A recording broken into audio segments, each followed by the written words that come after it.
Maana maisha ya muziki yana hasu nyingi sana. Kwa naweza kupa mfano. Unajua kipindi ambacho kabla ya kutoka huu mwaka nilikuwa naishi maisha magumu kuliko hata maisha ambayo sijawahi kuyaona. Unajua kwa nini? Kipindi natoa huu mwaka pale ndo kabla sijatoa huu mwaka nimetotoa pale ma weekend sio nikuone ma handsome manini. Nilikuwa nimeshapata jina na watu wananijua. Sasa mbaya zaidi ni kwamba sina hela. Sina kodi. Sina gari. Unajua maisha yanavyokuwa magumu sasa. Kwa sababu huwezi kumpigia mtu simu bro mimi sijala bana. Kila siku utamuomba huyo mtu kuna muda atachoka.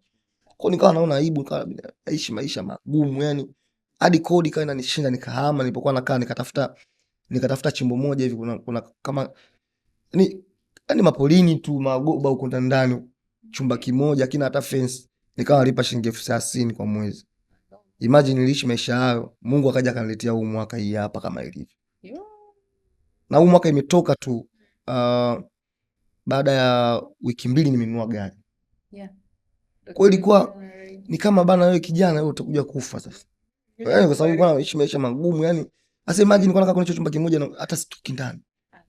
Yaani kama niko jela. Yaani nilikuwa nafanya show za 100,000. Na hiyo 100,000 naifuata Katavi. Unapojua Katavi? Na naenda na basi. Imagine yani nilikuwa nimefikia katika hatua mbaya sana. Story Yangu Podcast, utajifunza kitu.